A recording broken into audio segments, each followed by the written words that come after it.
कहने लगे माता, आत्मा परमात्मा का ही स्वरूप है, वह आनंदमय है।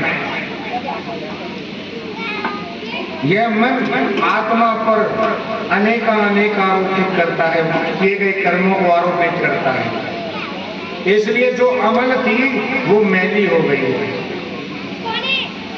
उस मैल को धोने के लिए ही परमात्मा के नाम का चिंतन करते करते धीरे धीरे वह आत्मा परम हो जाती है, और परम होने के बाद माता वही आत्मा परमात्मा स्वरूप हो जाती है।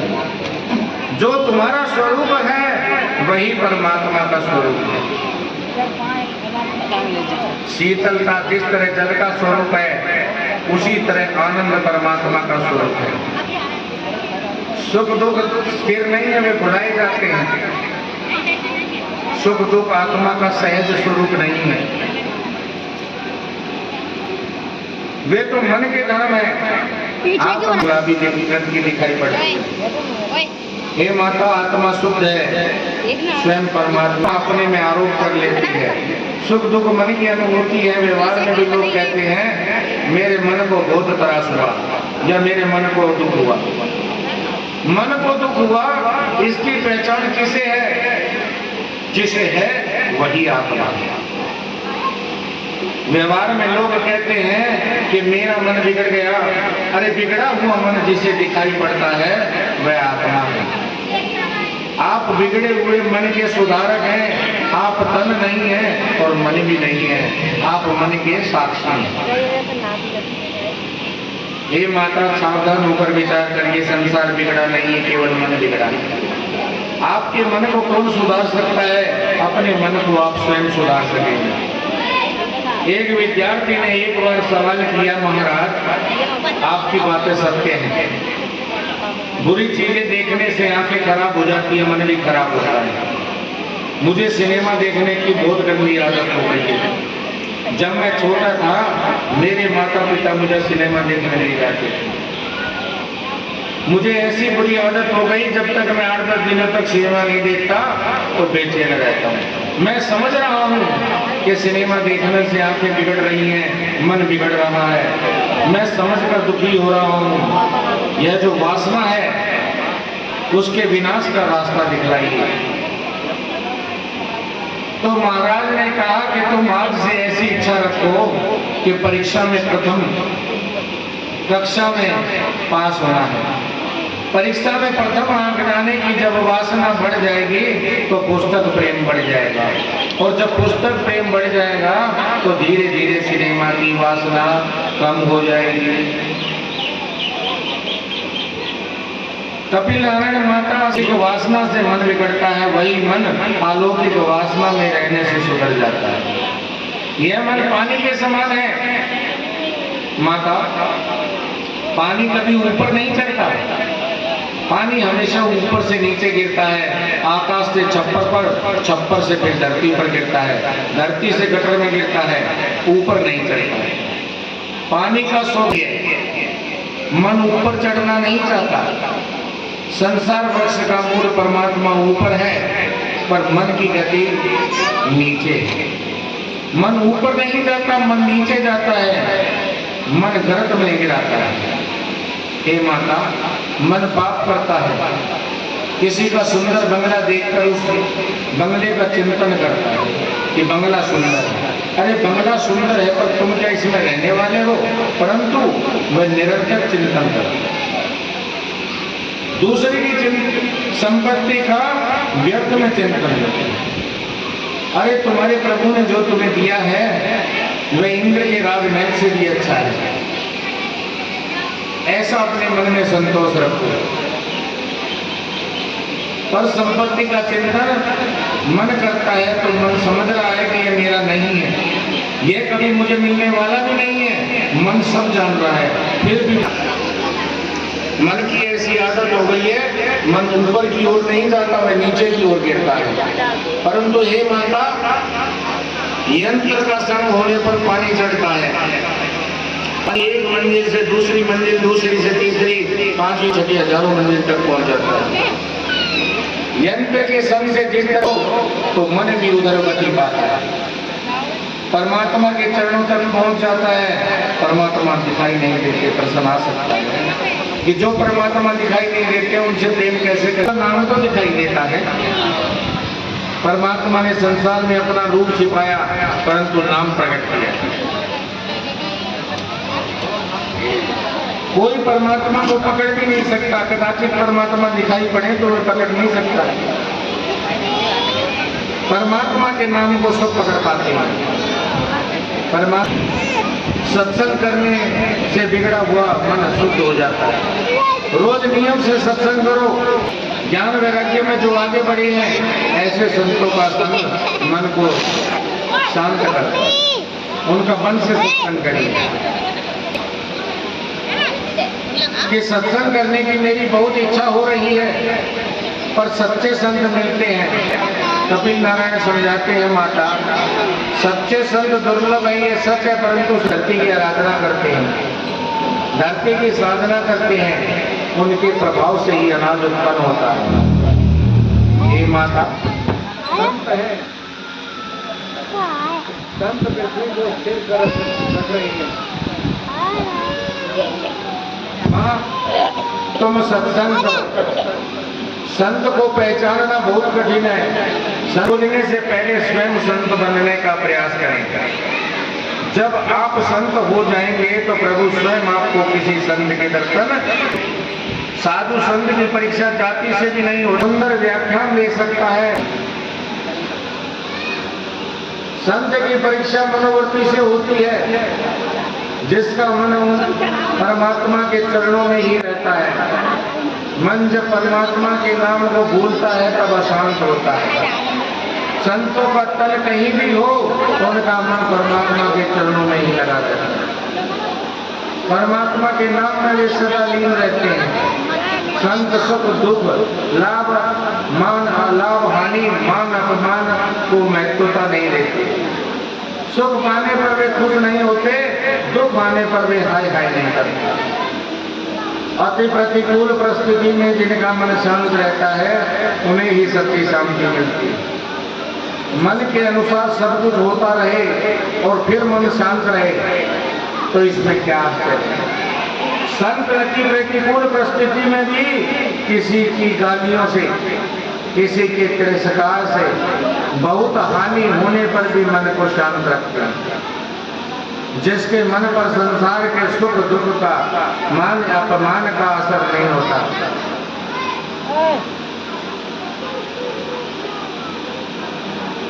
ये समझना चाहिए कि उन्हें परमात्मा के नहीं मुझे यह समझना विचार करिए। दृष्टांत के बिना सिद्धांत समझ में नहीं आता। तुकाराम महाराज का चरित्र बड़ा दिव्य है माता। सदैव प्रभु के नाम क्रोध नहीं आया। घर में सभी स्थितियां प्रतिकूल थी। पत्नी बहुत कष्ट देती थी, त्रास करती थी। तुकाराम महाराज वैश्य थे, व्यापार करते थे, सब कुछ अच्छा चल रहा था। फिर क्या हुआ? एकदम अचानक भक्ति का रंग चढ़ गया। भक्ति में ऐसा आनंद आया कि व्यापार छूट गया, नुकसान भी हुआ।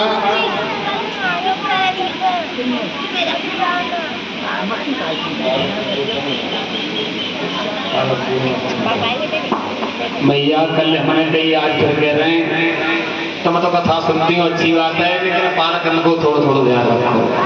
इन्हें कथा सुना बैठा के ध्यान। हाँ बहुत बात करते हैं। अब मैं पास में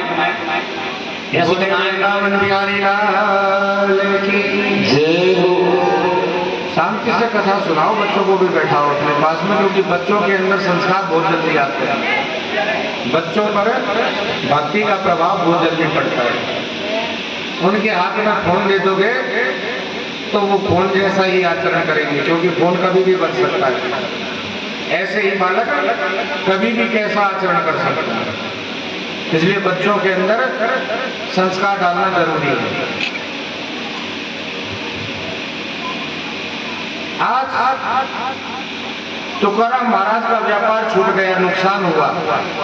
पत्नी समझ नहीं रही, वह सोचती है कि मेरे पति पागल हो गए हैं। इन्होंने सब कुछ छोड़ दिया, सारा दिन विठल विठल करते रहते हैं। अब विचार करिए, तुकाराम महाराज तो विठल विठल करते हैं, पत्नी कहती है गुठल गुठल करते रहते हैं, उल्टा बोलती है। सारा दिन भक्ति करते हैं, अपने पति को पहचान नहीं सकी। तुकाराम महाराज की पत्नी बहुत त्रस्त करती है। घर में कलेश होता था, परंतु महाराज को कभी क्रोध नहीं आया। महाराज का मन अति से शांत रहता था। एक बार महाराज बाहर कथा करने के लिए गए। उसी समय बाहर से कई वैष्णव तुकाराम महाराज के दर्शन के लिए आए। पत्नी ने जब द्वारे पर बहुत से भक्तों को देखा, महाराज को तो कोई काम धंधा है नहीं, सारा दिन गुठल गुठल करते रहते हैं। अरे मेरे पति तो पागल हो गई हैं, तुम क्यों उनके पीछे पागल हो रहे हो? अगर आपको उनके लिए बैठना है तो बैठिए, चले जाना है तो चले जाइए। वैष्णव जानते थे कि इस स्त्री का स्वभाव बहुत तेज है। वे सभी महाराज के दर्शन करने के लिए वहीं पर बैठ गए। इधर तुकाराम महाराज एक किसान के घर कथा कहने गए थे। महाराष्ट्र में जो कीर्तन भक्ति है वह नारद परंपरा की है। गुजरात में जो भक्ति है और उत्तर प्रदेश में जो भक्ति है वह व्यास परंपरा की है। व्यास महाराज गद्दी पर बैठकर शांति से कथा करते, ठाकुर जी के समक्ष खड़े रहते हैं। वे मानते हैं कि मैं अपने प्रभु का साधारण नौकर हूं। वे भगवत गुणगान, मैं भगवत गुणगान करता हूँ। प्रभु के सम्मुख खड़े होकर वे कथा कहते हैं। तुकाराम महाराज भी खड़े होकर कथा करते हैं। ज्ञान, वैराग्य, भक्ति का इतना सुंदर वर्णन करते हैं। प्रेम से कीर्तन करते हुए नाचते, सबको आनंद होता है। वह किसान पांवों में पड़कर कहने लगा, महाराज आपने बहुत कृपा की। वह मिठाई, फल और ईख लाया था। कहने लगा, महाराज यह विठलनाथ जी का प्रसाद है, आप इसे घर ले जाइए।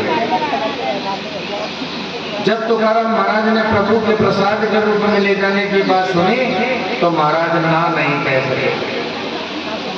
उसी कथा में उनके गांव का एक कि आज तुम्हारे पति बहुत कुछ मिला है, वे लेकर आ रहे हैं। यह सुनकर पत्नी बड़ी खुश हुई कि चलो जीवन में पहली बार तो कुछ लेकर आएंगे, आज बच्चों को कुछ ग्रहण करने को मिलेगा। वह दरवाजे पर बैठकर महाराज की राह देखने लगे। इधर तुकाराम महाराज सब कुछ लेकर आ रहे हैं। रास्ते में बहुत से लोग मिले। महाराज किसी को ईख देते हैं तो किसी को मिठाई देते हैं। सभी जय श्री कृष्ण कहते हैं और चले जाते हैं। महाराज जान गए कि ये मुझे जय श्री कृष्ण नहीं कहते, पर मिठाई और ईख देकर कहते हैं। फिर भी जो व्यक्ति भगवत स्मरण करते हैं उन सबको महाराज मिठाई देते हैं, फल देते हैं। जब तक महाराज घर पहुंचे उनके हाथ में, घर पहुंचे ईख का एक गन्ना हाथ में देखा और उसे हाथ में लेकर तुकाराम महाराज मुस्कुरा रहे। 8 घंटा वीडियो बनाई। जब तुकाराम महाराज को हाथ में गन्ना लिए देखा और मुस्कुराते देखा, लेकिन आ रही है तो पत्नी आग बबूला हो गई। विचार करने लगी, मेरे बच्चे भूखे हैं और इन्होंने रास्ते में सब कुछ बेच दिया। वह अपने पति का तिरस्कार करने लगी, कटु वचन कहने लगी। अनेक वैष्णव वहां बैठे हैं। महाराज मंद मंद मुस्कुराते रहते हैं, मन में जरा भी कलेश नहीं है। महाराज की शांति अटूट है। वे मन से प्रभु के चरणों में थे। वे विचारते हैं कि यह तो ठाकुर जी की लीला है, मेरे प्रभु कदाचित मेरी कसौटी कस रहे हैं। देख रहे होंगे कि तुकाराम की भक्ति सच्ची है या झूठी है। भाई मैंने तो प्रभु के चरण पकड़ लिए, अब मैं छोड़ने वाला नहीं, चाहे कुछ भी हो जाए। जब पति को मुस्कुराते हुए पाया तो पत्नी का क्रोध इतना बढ़ गया और विचारने लगी, मैं इन्हें इतना उल्टा सीधा सुना रही हूँ, इन पर कोई असर नहीं हो रहा बल्कि मुस्कुरा रहे हैं। मुझे लगता है ये पागल हो गए। आज पत्नी का विवेक जाता रहा। वह तुरंत उठकर दौड़ी, महाराज के हाथ से ईंट छीन ली, गन्ना छीन लिया और उसी से महाराज को पीटने लगी। मारते मारते ईंट के 2 टुकड़े करा। महाराज आनंदित हो गए, कहने लगे, आहा, तू सचमुच मेरी धर्म पत्नी है, तू मेरे मन की बात जानता है। आज मुझे पता लगा था मेरे मन की बात केवल तू ही जान सकती है। मैं भी चाहता था कि इस ईंट के 2 टुकड़े हो जाए, एक तू खाए और एक मैं खाए।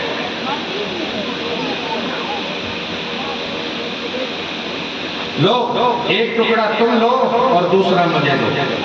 चरित्र में ऐसा लिखा है कि उस दिन से पत्नी को ऐसा विश्वास हो गया कि मेरे पति पागल नहीं है, ये तो महान संत है।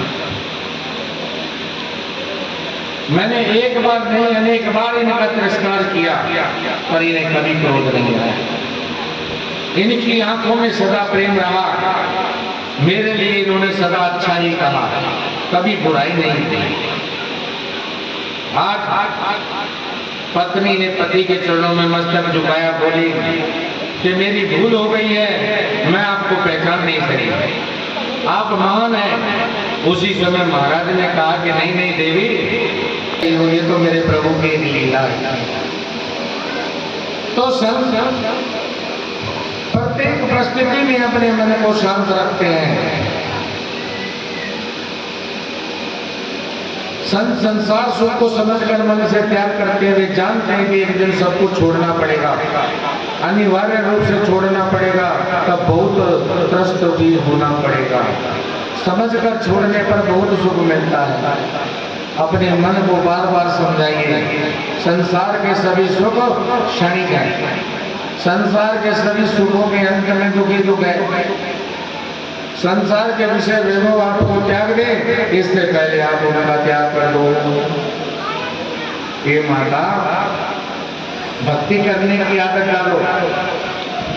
संसार में जो कुछ दिखाई देता है वह सच्चा नहीं है, परंतु जिनके आधार पर यह संसार है केवल वे परमात्मा सत्य है। सर्वाधर्माचरणं सत्यां विधर्माचरणं देवालब्धेन संतोष आत्मविचरणं। हे माता, स्वधर्म का पालन करिए, धर्म कदापि ना छोड़िए।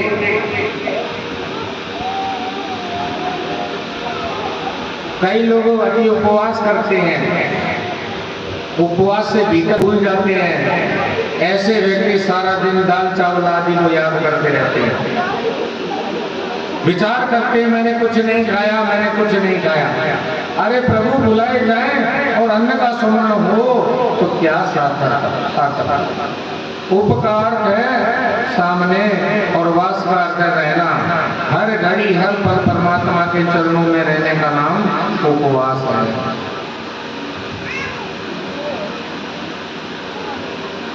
हमारे शास्त्रों में लिखा है कि पतिव्रता स्त्री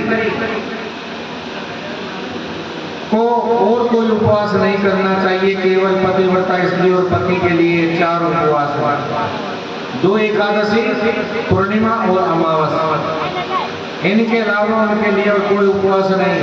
और जो सदगुरु के द्वारा उन्हें दिया जाए, नियम दिया जाए, वही उनके लिए उपवास।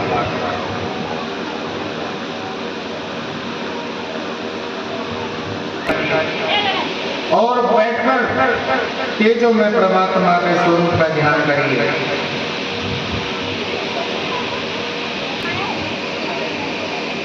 एक अध्याय में इस प्रकार से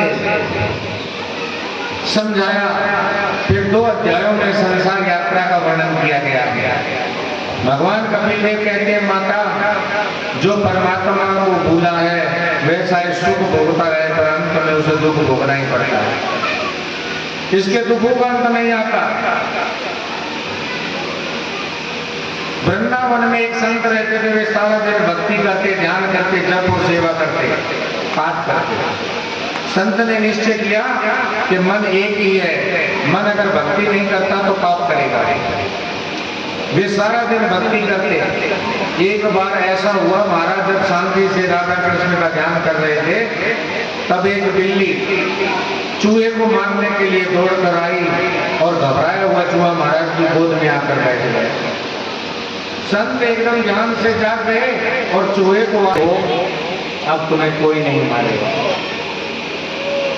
बोलो तुम्हारी क्या इच्छा है, तुम्हें क्या पसंद है, तुम्हें जो मांगना हो मांग लो, वही मिलेगा। चूहे ने सोचा चूहा सोचता है कि बिल्ली बहुत सुखी है, ये चूहे में ऐसा ज्ञान है। उसने कहा महाराज मुझे बिल्ली बना दो। तो बहुत अच्छा, बड़ा आनंद आएगा, मुझे बिल्ली होना पसंद है। संत ने आशीर्वाद दिया, वह चूहा बिल्ली बन गया। अब थोड़े दिन तो उसे सुख जैसा लगा, फिर उसे लगा कि बिल्ली बनकर तो बड़ा कष्ट है। एक बार एक कुत्ता उसे मारने दौड़ा, बिल्ली रोते रोते साधु के पास पहुंची और कहने लगी मुझे बहुत दुख है, मैं बहुत दुखी हूँ। महाराज कहने लगे अब तुम्हारी क्या इच्छा है? बिल्ली कहने लगी कि मुझे कुत्ता बना दो, जब मैं कुत्ता बन जाऊंगी तो बड़ा मजा आएगा, कुत्ता बहुत सुखी होता है, आप मुझे कुत्ता बना दीजिए। बिल्ली को ऐसा लगता है कि कुत्ता बहुत सुखी है, संत ने आशीर्वाद दिया, वह बिल्ली कुत्ता बन गई। थोड़े दिन उसे सुख लगा, फिर उसे लगा कि कुत्ते को भी बहुत त्रास सहना पड़ता है।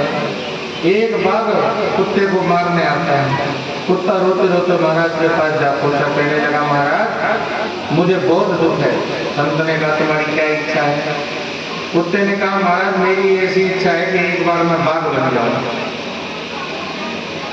तो बहुत आनंद आ जाए, मुझे बाघ बना दीजिए, मैं सभी को मार दूंगा, मुझे कोई नहीं मार सकेगा। संत ने आशीर्वाद दिया, वह कुत्ता बाघ बन गया। पर बाघ बनने के बाद उसके मन में हिंसा के भाव जागृत हुए। वह सोचने लगा कि चूहा था, कुत्ता था, इन साधु ने मुझे बाघ बनाया, पर कभी नाराज होकर मुझे पूरे कुत्ता या चूहा बना दे तो, इसलिए ऐसा करूं इन संत को ही मारकर खा जाऊं, तो मैं सदा के लिए बाघ कर रह सकूंगा, तब मुझे कोई नहीं मार सकेगा। जिस संत ने उन्हें बाघ बनाया उन्हीं को वह मारने के लिए दौड़ा। विचार करिए, संत परमात्मा की सृष्टि में परिवर्तन नहीं करते। कोई परिवर्तन करना चाहता है तो उसके पुण्य का नाश हो जाता है। बहुत से लोग कह देते कि संत चमत्कार नहीं करते। चमत्कार तो उनका भाव है, भक्तों के अंदर का भाव अपने आप चमत्कार लाता है। संत अगर चमत्कार करते, तमाशा करते, तो उन्हें संत नहीं जादूगर कहा जाता है कि गली गली तमाशा करो और पैसे कमाओ। ये भक्तों के अंदर का भाव है, जो उन्हें अनुभव होता है कि हम, उसी का नाम चमत्कार है। बोले वृंदावन बिहारी लाल की जय।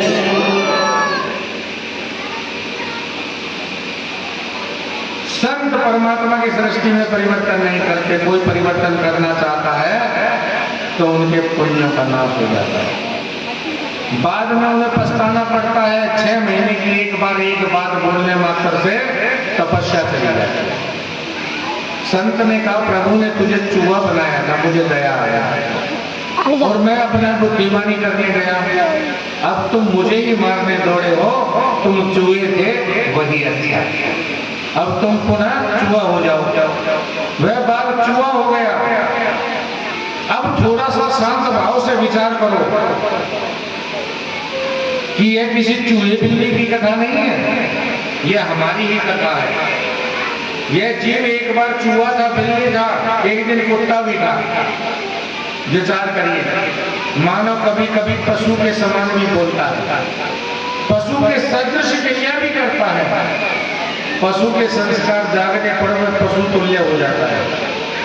यह जीव पहले पशु ही था, जीव के पीछे काल पड़ा है, इससे वह घबराया हुआ है। जिसे काल की भीति है उसे शांति का।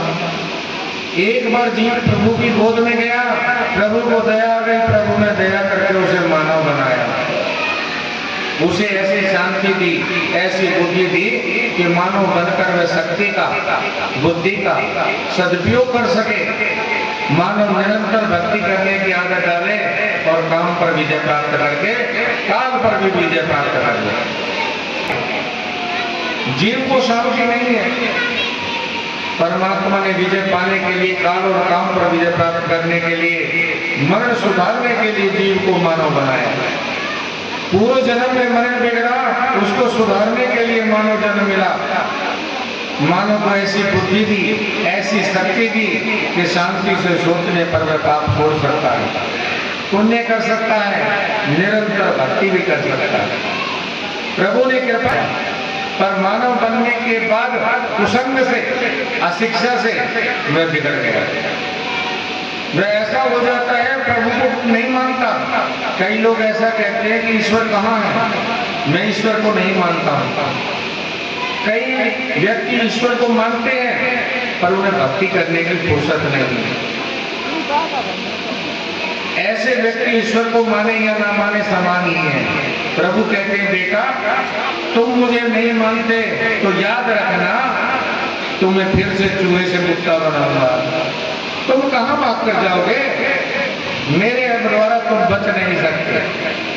परमात्मा को जो नहीं मानता वह जन्म मरण के संकट से मुक्त नहीं होता। वह बार बार जन्म लेता है, उसे संसार में भटकना ही पड़ता है। यह आवागमन सदैव बना रहता है, उसका कोई अंत नहीं है। हे माता, जिसे भक्ति का रंग लगा, भक्ति का आनंद नहीं मिला, जिसे अच्छा ग्रहण करने की इच्छा जगी, शरीर वृद्ध होता है पर मन वृद्ध नहीं होता। जीभ बहुत संताप देती है, वृद्धावस्था में ग्रहण का हुआ पछता नहीं। जठाग्र में बंद पड़ जाती है पर ग्रहण करने की बहुत इच्छा होती है। कई बार माँ के ग्रहण करने की बहुत इच्छा हो तो बेटे का नाम लेकर कहती है कि बेटा तू कल कह रहा था कि कई दिनों से पकौड़े नहीं खाए। बेटा तो कुछ नहीं कहता पर वृद्धा की नीयत खराब हो रही है। उसकी ग्रहण करने की इच्छा हो रही है, तेल मिर्च की बनी चीजें खाएगी और ठंडा पानी पिएगी तो वृद्धा रात भर क्या करेगी, डब्बा उठाए घूमती रहेगी। भागवत में सब लिखा है। कब बढ़ जाता है, खांसी आती है, तब घर के सभी लोग प्रश्न करते हैं, कहते हैं खाया हुआ नहीं पचता तो खाते क्यों? मन जड़, ऐसा जड़ और लापरवाह हो जाता है कि घर का कोई कहता भी है तो असर नहीं होता, वैराग्य फिर भी नहीं जाता। वृद्धावस्था में अति दुख है, पैसा नहीं होता तो पैसा। वृद्धावस्था में जिसे भीतर से भक्ति का रोग नहीं लगा उसे दुर्दशा भोगनी पड़ती है। घर के लोग पैसे को ही मान देते हैं। पत्नी की मृत्यु हो जाए तो पत्नी को वृद्ध लोग चिंतन करते हैं। अति पापी को यमदूत दिखाई पड़ते हैं, तब वह बहुत घबराता है। अति पापी को नरक का दुख शयन बिस्तर में ही भोगना पड़ता है। अति पुण्यशाली को मुक्ति का आनंद मृत्यु से पहले ही मिल जाता है। अत्रेव नरकासुर इति माता प्रदत्ते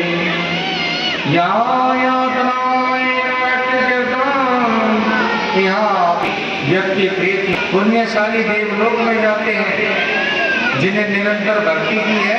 वे जिसके पाप पुण्य साधारण प्रमाण में है वे घर में रहते हैं। जीवात्मा घर में रहते हैं, श्राद्ध आदि विधि को देखते हैं। कभी कभी शमशान में जीव जाता है। जीव स्थूल शरीर में प्रविष्ट नहीं हो पाता, वह बहुत तड़पता है। 15 दिनों के बाद सभी क्रिया विधि पूर्ण हो जाने पर उसे यमपुरी का मार्ग दिखाई देता है। हे माता, जीव वहाँ अकेला जाता है, उसे किसी का साथ नहीं मिलता, केवल धर्म उसके पीछे पीछे चलता है। धर्म उसे धैर्य दिलाता हुआ कहता है कि तुम्हारे साथ हूँ, मैं तुम्हारे लिए प्रभु को मनाऊंगा, तुम्हें सजा ना हो यह मैं देखूंगा। मृत्यु पथ पर जाने वाला मानव अकेला धर्म के साथ ही जाता है। रास्ते में अनेक कुत्ते काटने आते हैं। कंटक से भरे जंगल से तप्त रेत में चलने का प्रसंग भी आता है। तब जीव तड़पता है। यमपुरी में जाने के बाद उसे यमराज के समक्ष खड़ा कर दिया जाता है। चित्रगुप्त अपनी पोथी खोलता है, जीव के द्वारा किए गए पाप पुण्य सुनाए जाते हैं। तन से कितना पाप किया, मन से कितना पाप किया, चित्त की गुप्त बात